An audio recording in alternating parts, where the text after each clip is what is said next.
What is up, YouTube family? Tonight I want to answer a specific question for you guys. The question I've been getting is this: is the Bible a literal book? Can the stories that are in the Bible be taken literally? I'll tell you this, they're absolutely to be taken literal. The people you find in the Bible are people just like me and you. They deal with the same types of struggles, the same types of lust, the same types of happiness, the same types of loss. They dealt with depression, they dealt with anxiety, they dealt with these things, and they handled them in a way that you and I can both learn from at all times, right? So I want to tell you a story tonight about King David. The Bible says that when kings were out at war, King David was at home. So let me put that in today's terminology. When men were supposed to be at work, David was at the house. Rather than being where he was supposed to be, out there with his men at war, David was at home looking out of his window. And when he was looking out of his window, he saw a beautiful woman named Bathsheba, and she was down there taking a bath, and she was naked.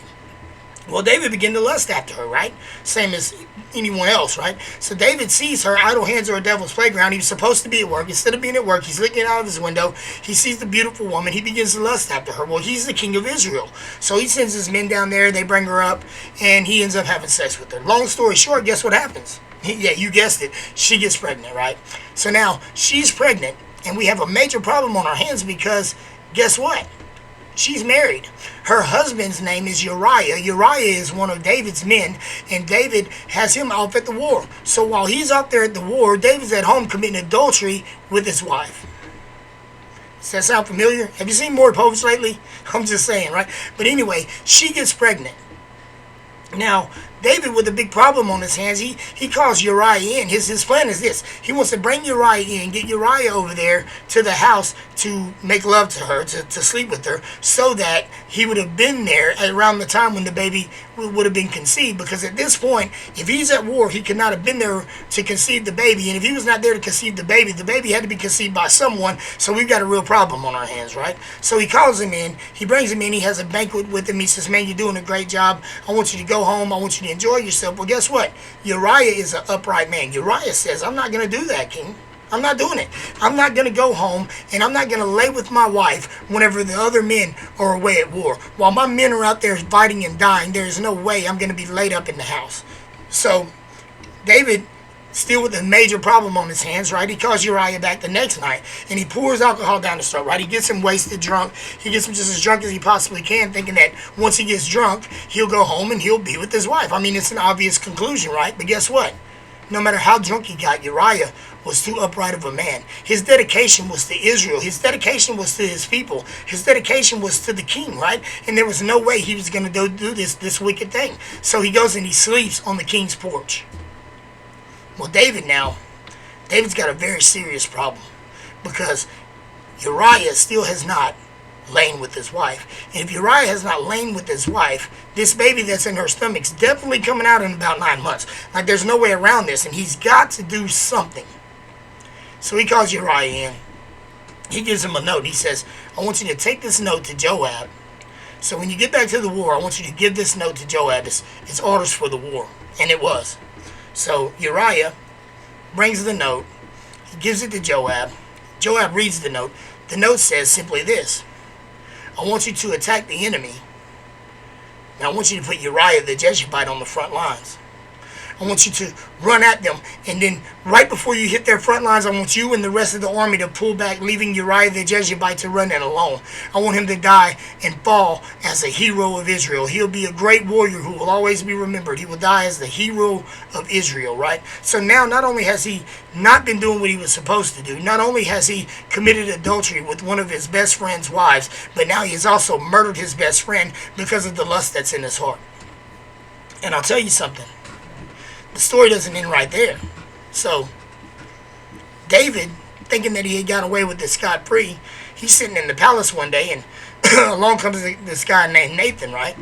Well, Nathan shows up. He's a prophet, and he tells David this story. He says, there was a man who owned all of the flocks and all of the land around.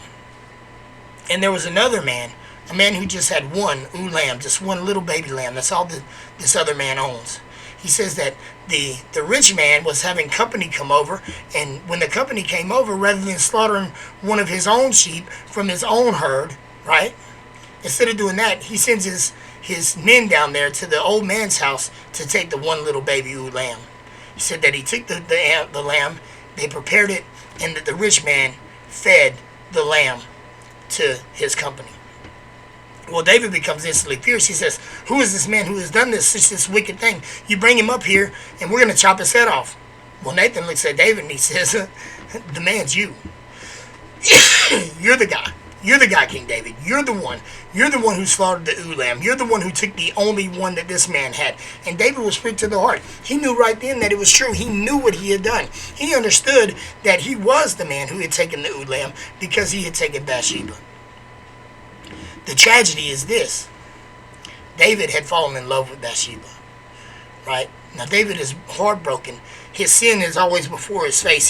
He knows that he's messed up, and he feels so guilty for it, right? And here comes this baby along, and the baby dies. The baby doesn't make it. So God took the baby from him that was born out of wedlock. The baby that was born that should not have been born because of what had happened, right? Now, later on, he would give him another son named Solomon through Bathsheba, who would then be the second king of Israel. But I just wanted to say this. It is absolutely a literal story, right? I mean, you can't make this stuff up. This is exactly the type of thing that still happens to this day. How often are we caught up in our lust? How often, when we're not doing what we're supposed to be doing, do we find ourselves in some very treacherous things? And I want you to look at the news and the media, and people are killing each other over their girlfriends all the time. And this is not something that's new. This has been happening for thousands and thousands of years. So you can find in it the end of those things.